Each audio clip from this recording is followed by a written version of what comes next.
In this video, I am going to explain about Kirchhoff's law and a problem associated with this law. There are two laws for Kirchhoff's. First one is Kirchhoff's current law or KCL. KCL states that in any electrical network, algebraic sum of the currents meeting at any junction or point is 0. Here, this one is your junction. The currents meeting at this junction is equal to 0. Here there are 5 currents. Those currents are named it as I1, I2, I3, I4 and I5. Some are incoming currents and some are outgoing currents.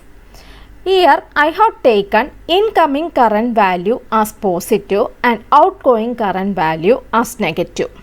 So I1 and I3 are my incoming currents. Those currents I have taken it as positive, and I2, I4 and I5 are my outgoing currents, and those currents I have taken it as negative.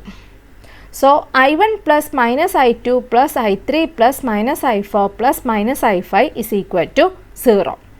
In other words, it can be stated that sum of incoming currents is equal to sum of outgoing currents. So I1 plus I3 will be equal to I2 plus I4 plus I5. Second law is Kirchhoff's voltage law or KVL. KVL states that in a closed mesh means circuit, algebraic sum of voltage drops in resistors plus algebraic sum of EMFs acting around the circuit is 0. That means algebraic sum of voltage drop in resistors can be taken it as sigma IR, and algebraic sum of EMFs can be written it as sigma EMF, which is equal to 0 in a closed circuit. So here there are two cases, rise in voltage and fall in voltage. A rise in voltage should be given a positive sign, whereas a fall in voltage should be given a negative sign.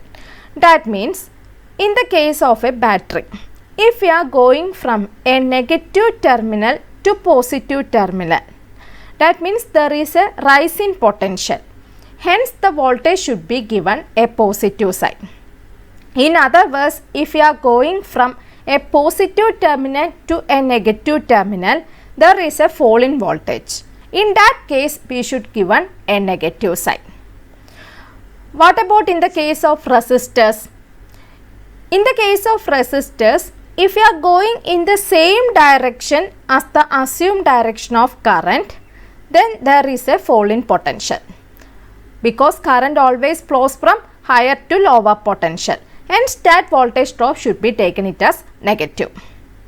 If you are going in a direction opposite to that of assumed direction of the current, there is a rise in potential, hence it should be given it as positive.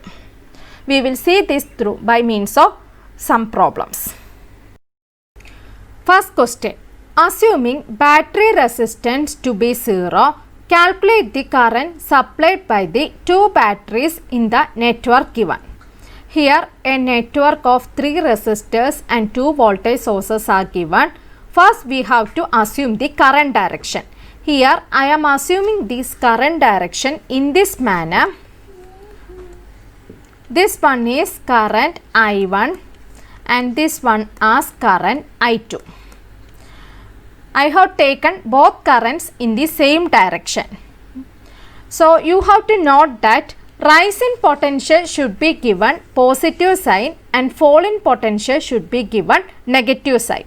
So I am going to name this loop. Here A, B, C, D, E, F. First I am going to consider this loop A, B, E, F, A. So I am considering first loop. Here I am going to assume this resistor as in this manner, this one positive, this one negative, Here also assumed it as positive and negative. Here battery it is specified positive and negative. So fall in potential should be given negative sign and rise in potential should be given positive sign. Here positive to negative. Current flows in this manner. So I have taken it as positive to negative. You can assume any direction. I am going to take minus 10 I1. So minus 10 I1. Then this 25 ohm is common for both loops. So here I am considering current in this loop. So I am going to assume this current is greater than this current. So I am going to take this 25 ohm in this manner, minus 25 into I1 minus I2. Assuming this loop current has got higher potential than this loop. So I am going to write in this manner, minus 25 into I1 minus I2. Then here you can see minus to plus, that is a rise in potential occurs here. So I am going to take this 90 volt as plus 90. So plus 90 equal to 0.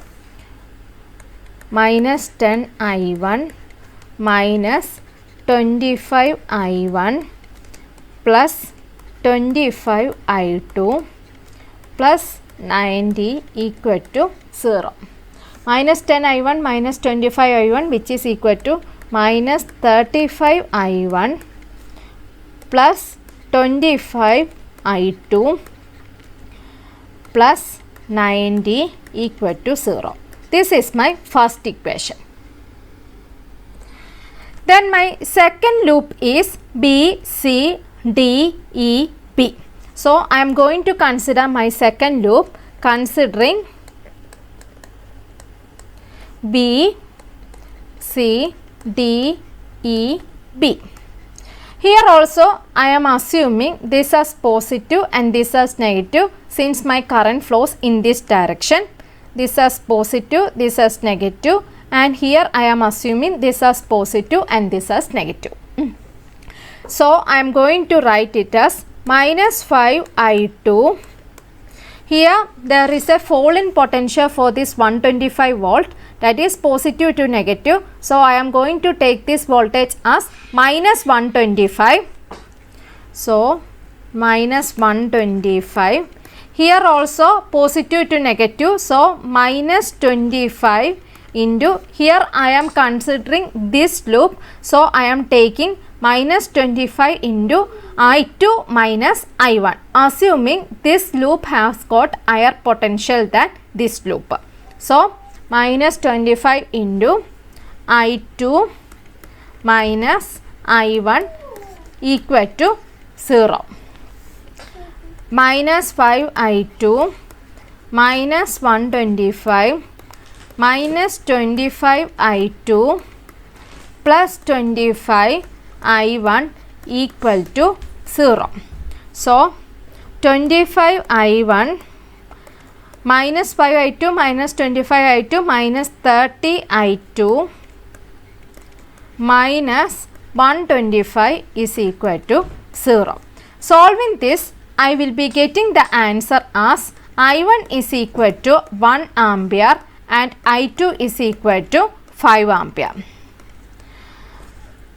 You can solve directly by means of calculator, or you can solve by means of solving linear equation. Minus 35 I1 plus 25 I2 is equal to minus 90 and 25 I1 minus 30 I2 is equal to 125. If you got answer as negative, if you are considering this loop in this manner, opposite direction, and your current is negative value, then you can state that your assumed direction is in the opposite. Here I have got I1 as 1 ampere and I2 as 5 ampere. So my assumed direction of current is correct.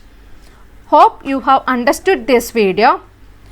Please like my video, subscribe my channel and share my video.